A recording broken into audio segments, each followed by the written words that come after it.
Welcome to Mansoor channel. இன்றைக்கி நம்ம குழந்தைங்களுக்கு ரொம்ப ஹெல்த்தியான ஒரு ரெசிபி தான் பண்ண போகிறோம். Banana egg omelette. வாங்க அதை எப்படி பண்ணுறதுன்னு பார்க்கலாம். நான் இன்றைக்கி 3 பழுத்த வாழைப்பழம் எடுத்திருக்கேன். ஒரு பேனில் 2 டேபிள் ஸ்பூன் அளவுக்கு நெய் ஆட் பண்ணிக்கலாம்.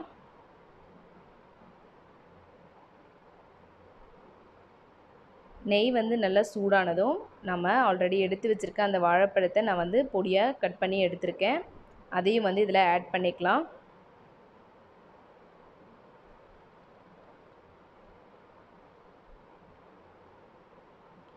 ஆட் பண்ணிவிட்டு இதில் நான் இன்றைக்கி 1 டேபிள் ஸ்பூன் அளவுக்கு சர்க்கரை ஆட் பண்ணுறேன்.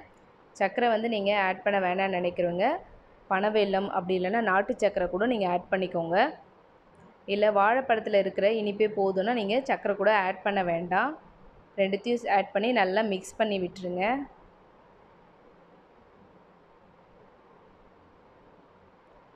வாழைப்பழம் நம்ம இந்த நெய்யிலே நல்லா மிக்ஸ் பண்ணி வதக்கி விடணும்.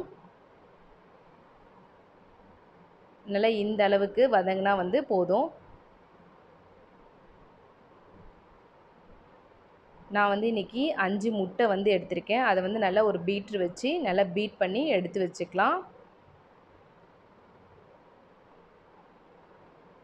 இந்த அளவுக்கு பீட் பண்ணதுக்கப்புறமா நம்ம ஆல்ரெடி நெய்யில் வதக்கி வச்சுருக்கேன் இந்த வாழைப்பழத்தை அந்த முட்டையோடு சேர்ந்து நல்லா மிக்ஸ் பண்ணி விட்டுருங்க. இது மாதிரி மிக்ஸ் பண்ணிடலாம். இப்போது நம்ம நெய் வச்சு வதக்கின அதே பேன்லேயே நம்ம மிக்ஸ் பண்ணி வச்சுருக்கேன் அந்த வாழைப்பழம் முட்டையும் ரெண்டுத்தையும் ஆட் பண்ணிவிடுங்க.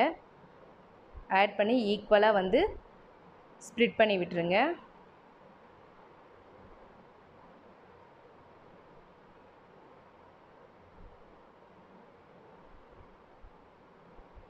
நீங்கள் இந்த ஆம்லெட் செய்யும்போது நல்ல லோ ஃப்ளேம்லேயே வச்சு பண்ணுங்கள். ஏன்னா முட்டை சீக்கிரமாக வெந்துடும். அப்படின்றதுனால நம்ம பாட்டம் சைடு தீஞ்ச மாதிரி ஆகிடும். நல்லா லோ ஃப்ளேமில் வச்சுட்டு நம்ம ஒரு மூடி போட்டு ஒரு நிமிஷத்துக்கு வேக விட்டுறலாம்.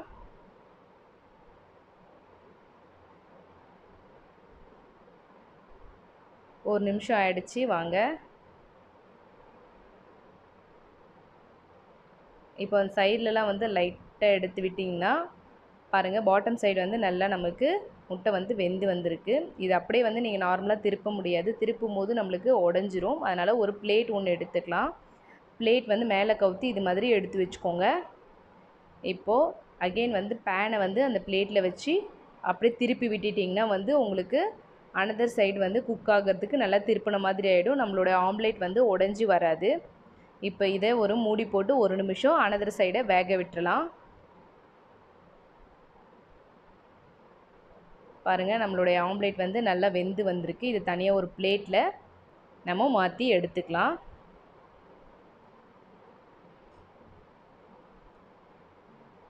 பாருங்கள் சூப்பராக நம்மளுடைய பனானா எக் ஆம்லேட் ரெடி ஆகிடுச்சு.